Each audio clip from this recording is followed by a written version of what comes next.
नमस्कार, plus news में आपका स्वागत है। मैं हूं आपके साथ राजकृष्ण। डालते हुए तक के मुख्य हेडलाइंस पर।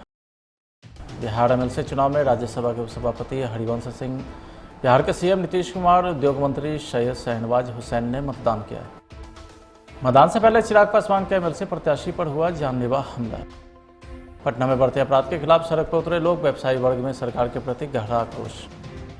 और नालंदा के करायपुर सुडाई में 992 कार्टून अंग्रेजी शराब बरामद, बाजार में 1 करोड़ कीमत आंकी गई।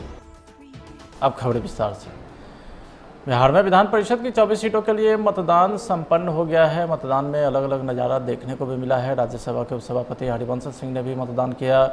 उद्योग मंत्री शहनवाज हुसैन ने भी पहली बार विधान परिषद में मतदान करने के बाद बिहार के सभी सीटों पर एनडीए की जीत होने का दावा किया है। स्थानीय निकाय के निर्वाचित जनप्रतिनिधि, सांसद, विधायक एवं विधान पार्षद भी मतदान में शामिल हुए। मतदान को लेकर पूरे राज्य में 534 बूथ बनाए गए। इस दौरान राज्य के मतदाता 185 प्रत्याशियों के भाग्य का फैसला भी करेंगे।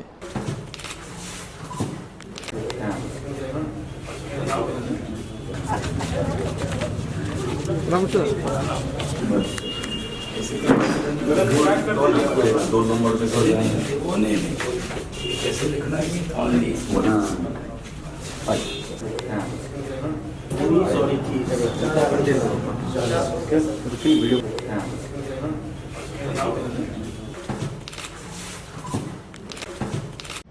देखिए, हमने वोट डाल दिया है और वोट मतदान तो गुप्त होता है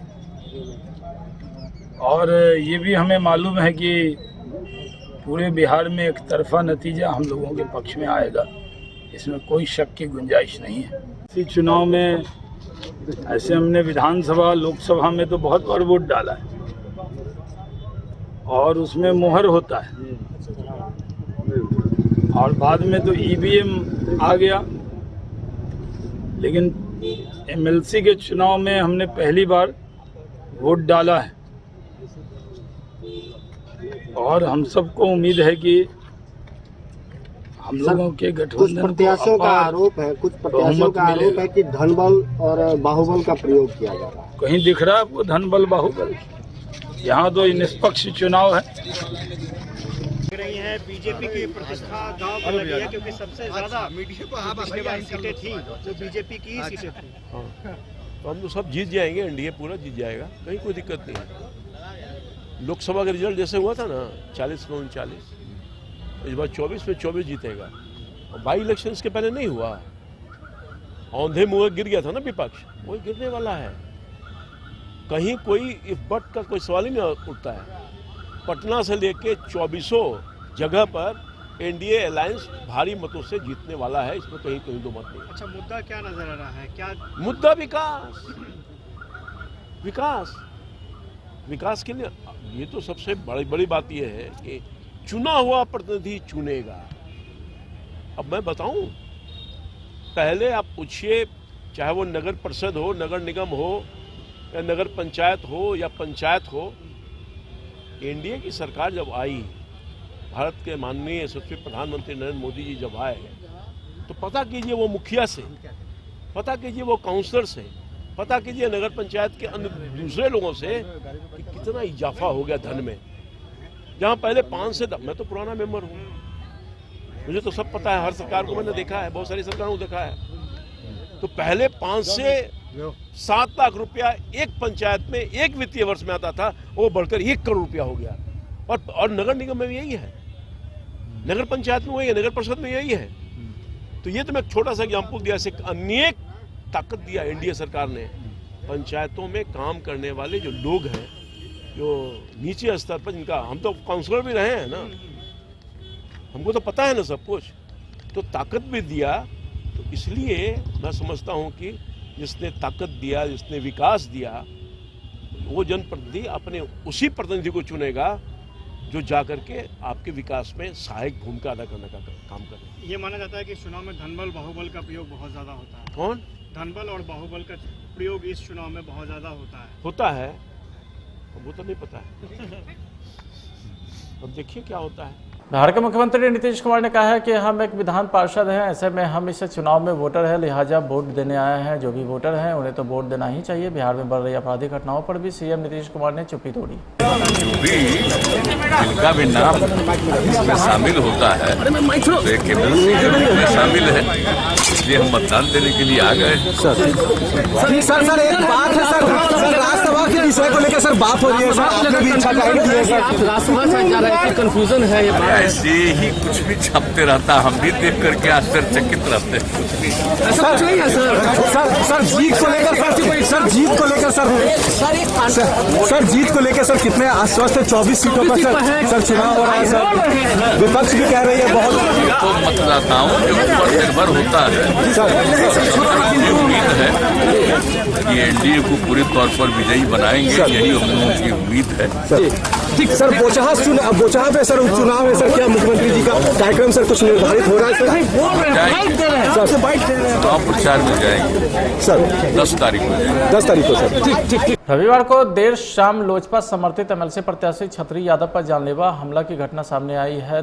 सुरक्षा बल ने तत्काल मधेपुरा सदर अस्पताल में जख्मी हालत में उसे भर्ती कराया है। मधेपुरा सदर अस्पताल ने बेहतर इलाज के लिए दरभंगा भी रेफर कर दिया है। छतरी यादव के सुरक्षा गार्ड ने बताया कि पामा से पस्तपाड़ आने के क्रम में एक स्कॉर्पियो पर सवार 4 अज्ञात बदमाशों ने छतरी यादव को रोककर मारपीट करने लगा, जिससे गाड़ी भी बुरी तरीके से क्षतिग्रस्त हो गई है। घटना सौर बाजार थाना अंतर्गत पतरघाट ओपी के पस्तपाड़ पुलिस शिविर क्षेत्र की है। राजधानी पटना में बढ़ते अपराध कारोबारी की लगातार हो रही हत्या के खिलाफ पटना सिटी में स्थानीय दुकानदारों ने अपनी अपनी दुकानों को बंद रखा। प्रदर्शनकारियों ने विभिन्न इलाकों में घूम कर दुकानों को बंद कराया और परिचालन को बाधित कर दिया। कई वाहनों में तोड़फोड़ भी की। इस दौरान प्रदर्शनकारी ने सड़क पर आगजनी कर पुलिस प्रशासन और सरकार के खिलाफ जमकर नारेबाजी भी की है। परिचालन बाधित होने के कारण अशोक राजपथ से गुजरने वाले यात्रियों को भारी परेशानी का सामना करना पड़ा। आक्रोशित लोगों का कहना था कि सरकार और पुलिस प्रशासन की लापरवाही के कारण अपराधी का मनोबल इतना बढ़ गया है कि वे किसी की भी हत्या कर आराम से निकल जाते हैं। आपको बता दें कि हाल के दिनों में राजधानी पटना में अपराध का ग्राफ काफ़ी बढ़ गया है। पटना सिटी में एक के बाद एक कारोबारी की हत्या से लोग दहशत में हैं।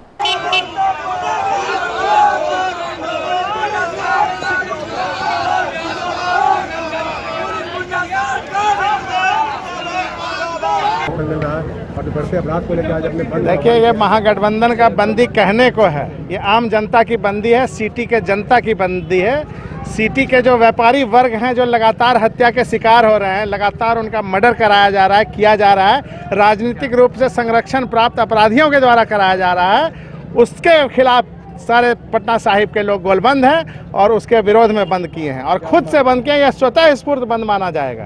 पार्टी क्या मांग करती है? हमारी पार्टी मांग करती है कि ऐसे हत्यारों को, जिस तरह से अभी 2 दिन पहले हुई हत्या में पकड़े गए अपराधी, ऐसे ही त्वरित कार्रवाई कर हर हत्या के अपराधी को पकड़ा जाना चाहिए।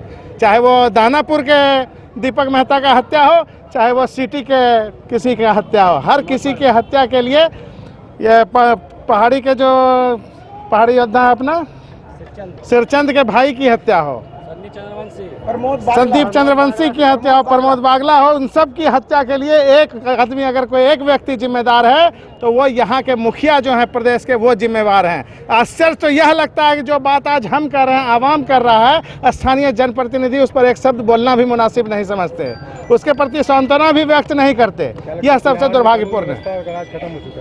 कानून व्यवस्था का राज उसी समय खत्म हो गया जब इन्होंने शराबबंदी को लागू किया और बताया कि ये मेरी इच्छा शक्ति है। सारी इच्छा शक्ति इनकी उसमें समाहित हो गई। सारे पुलिस दरोगा को तहसीलदार बनाकर चौराहे पे खड़ा कर दिया और पुलिस का राज ही समाप्त हो चुका है पूरी तरह से।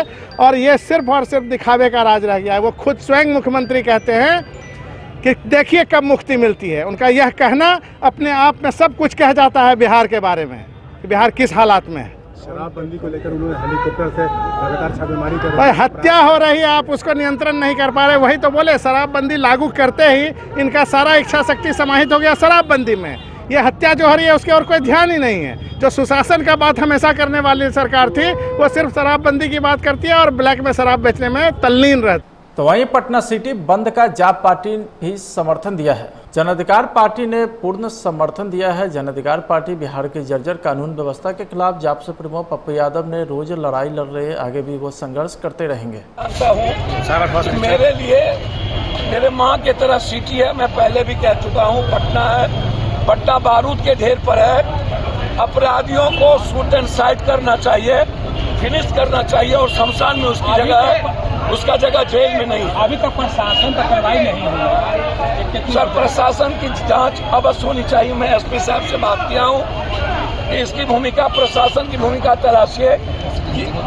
ये तीनों थानेदार को सस्पेंड करिए और दारू बेचवाने में उनकी कितनी भूमिका है, कितना कमाया है, उसकी ईडी की जांच करें। मुजफ्फरपुर जिले में उस वक्त हड़कंप मच गया जब बैरिया बस स्टैंड में 2 यात्री बसों में अचानक आग लग गई। देखते ही देखते आग ने भयंकर रूप ले लिया, जिससे पूरे इलाके में अफरा-तफरी मच गई। जिसके बाद लोगों ने घटना की जानकारी फायर ब्रिगेड को दी। सूचना मिलने पर पहुंचे फायर ब्रिगेड के कर्मी ने स्थानीय बस कर्मी की मदद से घंटों की मशक्कत के बाद आग पर काबू पाया, लेकिन तब तक दोनों बसें जलकर राख हो गई थी।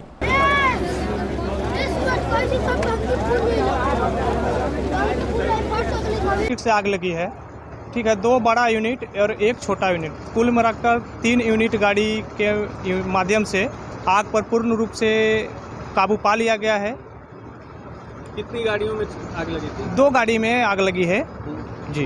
ये जो आग लगी है इसमें कोई जान माल की तो क्षति नहीं है, गाड़ी पूर्ण रूप से क्षतिग्रस्त हो गई है। बाकी और हताहत होने की तो खबर सूचना नहीं है। गाड़ी खड़ी थी बहुत दिन से।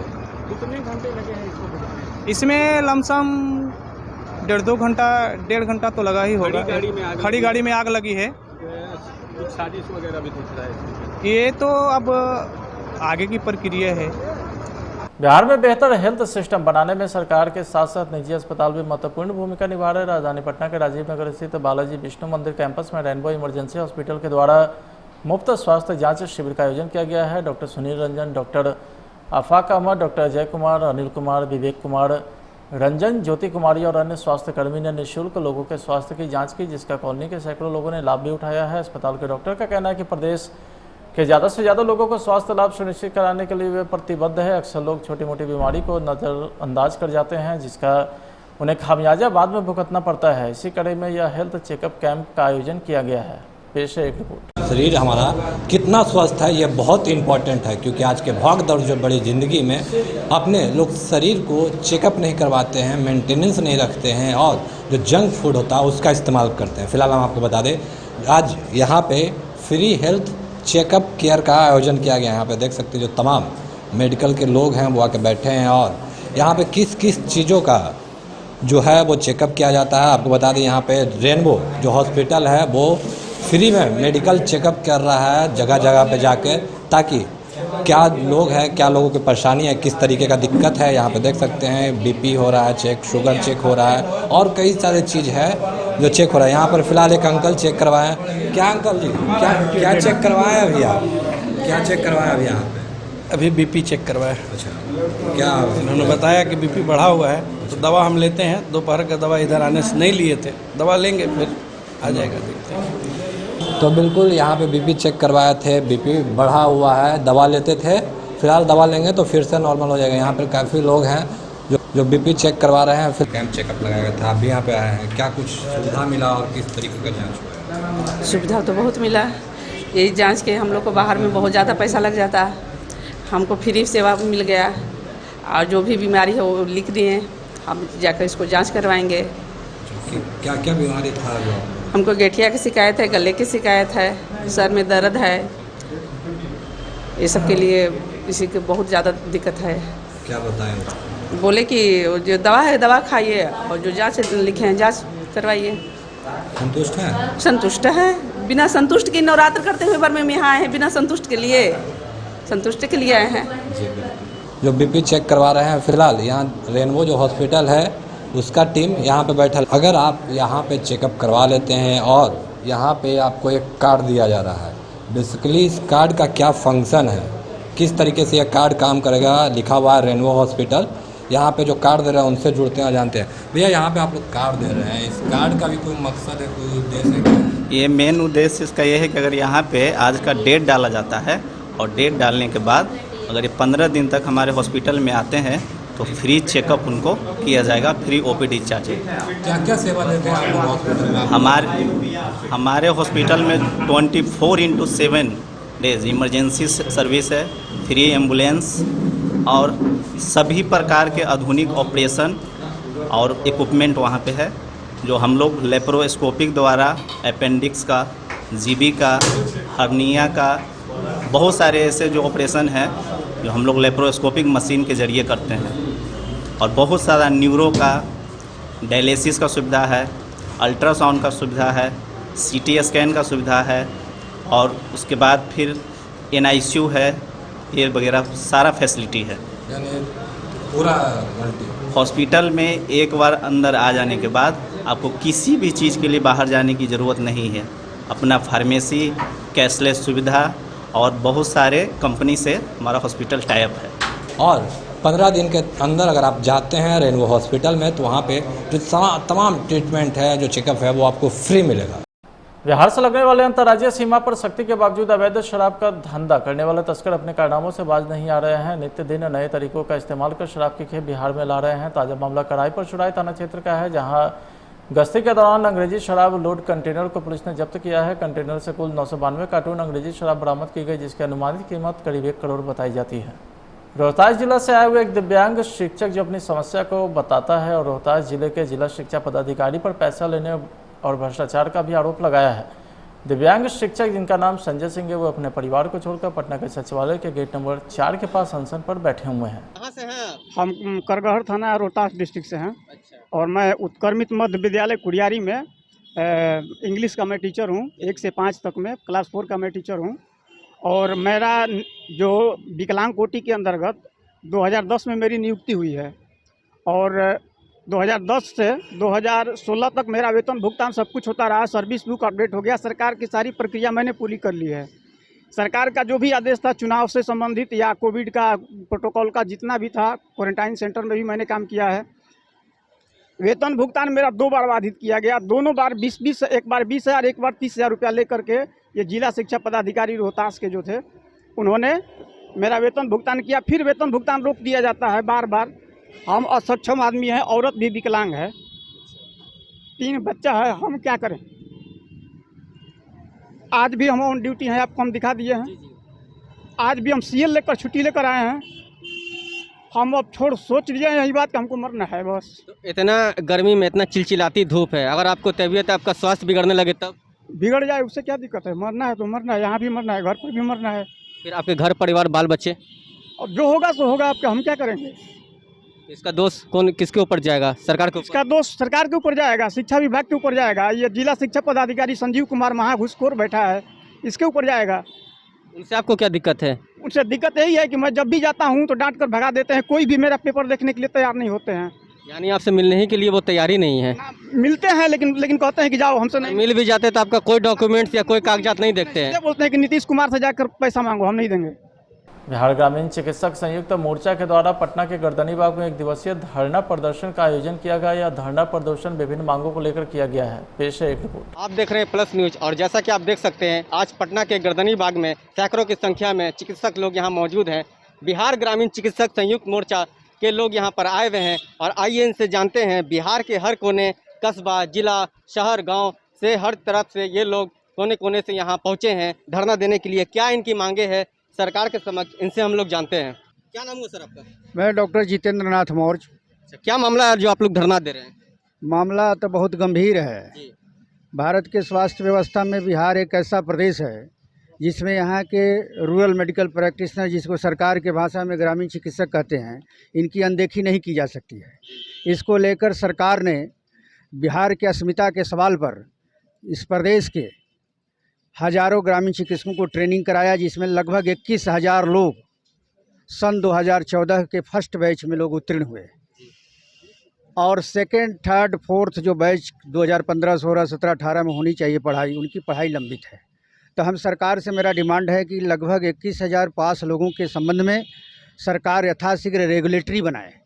चूँकि अन्य पाठ्यक्रमों को मेडिकल साइंस का जैसा रेगुलेटरी बना है, जैसा उनका बोर्ड काउंसिल गठन हुआ है, उसी तरीक़ा से इन ग्रामीण चिकित्सकों को CCH पाठ्यक्रम के आधार पर रेगुलेटरी का निर्माण हो, साथ ही बोर्ड और काउंसिल का गठन हो और उसमें इनको अस्थायी निबंधता प्राप्त हो। उसके बाद वर्षों से इस प्रदेश में लगभग 30-35 सालों से बुनियादी स्वास्थ्य कार्यकर्ता, जिसको बेसिक हेल्थ वर्कर बोलते हैं, जिसकी पोस्ट खाली है। इसके लिए सरकार ने सन 2014 में बुनियादी स्वास्थ्य कार्यकर्ता अधिनियम पारित किया। तो जैसा कि आपने देखा यहाँ पर जो है बिहार चिकित्सक के मोर्चा के काफ़ी लोग सैकड़ों की संख्या में आए हुए हैं बिहार के हर कोना, हर जिला, हर कस्बा, हर शहर से, और उन्होंने अपनी बातों को हम लोगों के बीच साझा किया और बताया कि सरकार की जो भी कार्य है वो पेपर ही तक सीमित रह गई है। तो जाहिर सी बात है सरकार को इस पर काफ़ी ध्यान देना चाहिए और इन लोगों की मांगे पूरी करना चाहिए। कैमरा पर्सन रोहित कुमार के साथ मैं साहिर, प्लस। पटना पुलिस ने पटना सिटी इलाके में चौक थाना क्षेत्र के धर्मशाला गली में बीते 30 मार्च को हुए तेल कारोबारी प्रमोद बागला हत्याकांड मामले का उद्भेदन किया है। पटना में तेल के बड़े कारोबारी प्रमोद बागला की हत्या अवैध शराब के माफिया बेउर जेल में बंद जयंतकांत राय की पत्नी सुमन देवी के द्वारा सुपारी देकर अपराधी से कराई गई थी। पुलिस ने इस हत्याकांड मामले में 7 अपराधी को गिरफ्तार किया है। 30 तारीख को प्रमोद कुमार बागला की हत्या कर दी गई थी और उनके बेटे को और उनके मैनेजर को भी गोली मारी गई थी। उस संबंध में एक केस नंबर 149/22 दर्ज किया गया था, चौक थाना केस नंबर। उसमें हम लोगों के द्वारा लगातार कार्रवाई करके एक SIT टीम का गठन किया गया था, जिसमें आलमगंज थाना प्रभारी, खालीकला थाना प्रभारी, मालसलामी थाना प्रभारी और चौक के पदाधिकारी उस समय के जो थाना प्रभारी थे उनके इसमें एक टीम का गठन किया गया था और विभिन्न क्षेत्रों में छापेमारी की गई थी। उस क्रम में हम लोगों के द्वारा कल मोनू पटेल को गिरफ्तार किया गया। मोनू पटेल के स्वीकारोक्ति बयान के बाद हम लोगों को ये मामले का खुलासा हुआ कि इस केस में जो लोग इन्वॉल्व थे, एक्चुअली जयकांत राय की पत्नी सुमन देवी, उनके द्वारा इस केस के लिए इन लोगों को प्रेरित किया गया था, पैसे दिए गए थे। और चूँकि प्रमोद बागला हमेशा उनके शराब व्यवसाय का विरोध करते थे, लेकिन इन लोगों ने बहुत चालाकी से घटना को ऐसे अंजाम दिया जैसे कि रंगदारी मांगने को लेकर ये किया गया है। क्या ये सुनियोजित हत्या थी या? ये बिल्कुल सुनियोजित हत्या थी। पूर्व से ही ये लोग लगभग 5-6 लड़के गए थे। 4 लड़के दुकान में घुसे, 2 लोग बाहर खड़े थे और 2 लोग और थे जो पुलिस पे और आने वाले लोगों पर निगरानी रखने के लिए थोड़ा दूर पे खड़े थे। कितने लोग गिरफ्तार हुए? अभी कुल मिलाकर इस केस में हम लोगों के द्वारा मोनू पटेल, धीरज कुमार, राकेश कुमार 3 लोग ये हुए। उसके अलावा रतन कुमार और एक कुंदन जायसवाल, अजीत कुमार और विकी कुमार, ये 7 लोगों की गिरफ्तारी की गई। क्या कुछ बरामद इनके पास से? इनके पास से हथियार तो बरामद नहीं हुआ है, क्योंकि हथियार जो है रोहित उस गोलू के द्वारा ले जाया गया था। लेकिन इन लोग बाकी मोनू पटेल पूर्व में भी हम लोगों के यहाँ कई केस के वांछित थे और बाकी लोग भी पूर्व में आपराधिक इतिहास रहा है इन लोगों का। मुख्य अभियुक्त इसमें कौन है? देखिए, मुख्य अभियुक्त इसमें हैं मोनू पटेल, जिनके द्वारा हथियार की सप्लाई की गई थी, और इसके अलावा बाकी रोहित उर्फ गोलू और रंजीत उर्फ बेलछी प्लस विकी पटेल, सोनू पटेल, ये लोग घटना कारित करने में थे। और इसके अलावा एक और व्यक्ति है जिसका नाम का अभी तक खुलासा नहीं हुआ है, वो लोग घटना कारित करने में थे। घटना कारित करवाने में जयकांत राय की पत्नी सुमन देवी का हाथ है, प्लस 2 लोग और हैं जिनके द्वारा, राकेश और धीरज, इनके द्वारा निगरानी रखी जा रही थी। प्लस इसमें 4 और लोग हैं जिनके द्वारा इन लोगों को पनाह दिया जाता है। पूर्व में भी दिया गया था, उस दिन भी घटना करने के बाद ये लोग इन्हीं के यहाँ ठहरे थे और उसके बाद सुबह फरार हो गए थे। बिहार के राजधानी पटना में बेखौफ अपराधियों ने बहादुरपुर थाना क्षेत्र के रामकृष्ण कॉलोनी स्थित मां सरस्वती निवास नामक लॉज में घुसकर अपराधी के द्वारा नाबालिग छात्र की चाकू से गोदकर हत्या कर दी गई है। वारदात को अंजाम देने के बाद हत्यारों ने शव को जलाने का भी प्रयास किया। मृतक के परिजन के द्वारा सूचना देने पर पुलिस ने घटनास्थल पर पहुंचकर पूरे मामले की जांच की। FSL की टीम ने भी मौके पर पहुंचकर पूरे मामले की तफ्तीश की। राहुल कुमार उसका नाम था। कैसे क्या जानकारी घटना को? देखिए सर, वो 1.5 साल से यहाँ पटना में रूम लेके रह रहा था 10th पास करने के बाद। ठीक है, IIT उसका शौक़ था कि उसको IIT में जाना ही है और उसके लिए वो बहुत मेहनत भी करता था। बट दुर्भाग्यवश कहिए कुछ भी, उसका रूम पार्टनर जो मिला वो उसके कैटेगरी का नहीं मिला, जिसके कारण आपसी मतभेद चलता रहा। वो खेलने कूदने पे, बाहर घूमने पे, ग्रुपबाजी करने पे, इस सब पे ज़्यादा ध्यान देता था। ठीक, जिसके कारण दोनों में मतभेद हुआ कि आप रूम खाली कर दो, तो आप रूम खाली। क्या नाम उसका है? क्या बोल रहे हैं सर? रूम पार्टनर कौन है, क्या नाम है? रूम पार्टनर जो था उसका आर्यन था और उसका घर मतलब आसपास ही है, उसके गांव आसपास ही है एक दूसरे के। एग्जैक्ट गांव का नाम नहीं पता है, ठीक है, लेकिन आसपास में ही है, दूसरा गांव है। तो वही मतभेद सब हो रहा था। उसके बाद फिर 31 को वो रूम खाली कर दिया और उस पता चला अगले ही दिन ये सब हो गया। जब मेरे को पता चला कि कुछ हुआ है, कुछ पता नहीं था एग्जैक्ट में क्या हुआ है, लेकिन जब पता चला कि कोई बात हुआ है तो हम बोरिंग रोड रहते हैं, हम वहाँ से आए देखने के लिए कि क्या हुआ है, ठीक है या नहीं है। जब आए तो इसके रूम पे पूरा भीड़ था, गेट लगी हुई थी अंदर से, तो जब हम लोग ऊपर वेंटिलेशन से देखें तो ये एकदम कोई भी मतलब होता है ना, कोई भी हलचल नहीं बॉडी में, उल्टा पेट के बल। लगता है जिनकी हत्या की गई है सुसाइड क्या? सर इसमें तो कहीं से कोई डाउट नहीं है कि ये कंफर्म हत्या है। कैसे हत्या किया गया होगा? हत्या चाकू से गोद करके मारा गया? सर वो तो फॉरेंसिक टीम भी आई तो सामने हो गया सब चीज़ कि वहाँ चाकू मिला जिस पे खून लगा हुआ था। उसका गला जो है ब्लैंकेट है एक पतला सा, उससे दबाया गया है। वहाँ एक सस्पेन मिला जिसको जला के उसके पूरे बॉडी को जलाया गया, ठीक है। और काफ़ी हाथापाई भी हुआ है, रूम का सारा सामान इधर उधर मिला। अभी फॉरेंसिक जांच के बाद पता चलेगा पूरा कि क्या होने वाला है, कि कौन शामिल है कौन नहीं। बट क्या बोल रहे हैं सर? आप लोग क्या मांग करते हैं, क्या चाहते हैं? हम लोग चाह रहे हैं सर कि जो भी हैं उनको सज़ा तो सबसे पहले मिलना चाहिए। SIT का संगठन बैठना चाहिए और उसके बाद न्याय मिलना चाहिए। बस उस लड़का का इतना निर्दय तरीके से हत्या कि अगर आप देख ले तो आपका रात का नींद खराब हो जाए 2-3 दिन।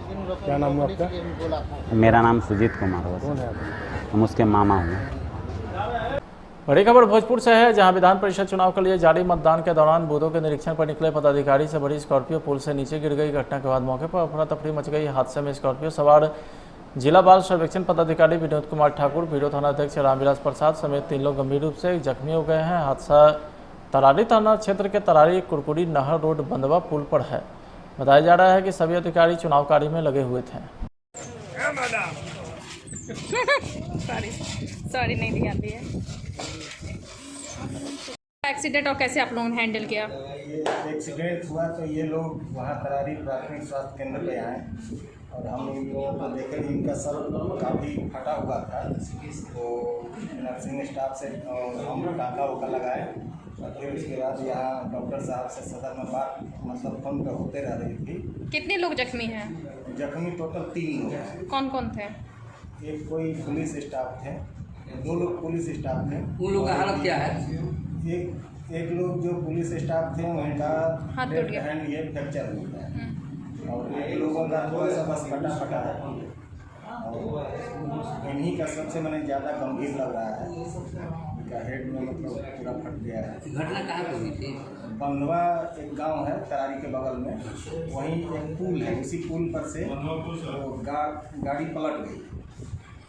सर पूरा परिचय दीजिएगा आप अपना। Doctor Santosh Kumar Singh, PHC Tarari. Thank you. फिलहाल आज की खबर में इतना ही। आप देखते रहिए प्लस न्यूज। नमस्कार।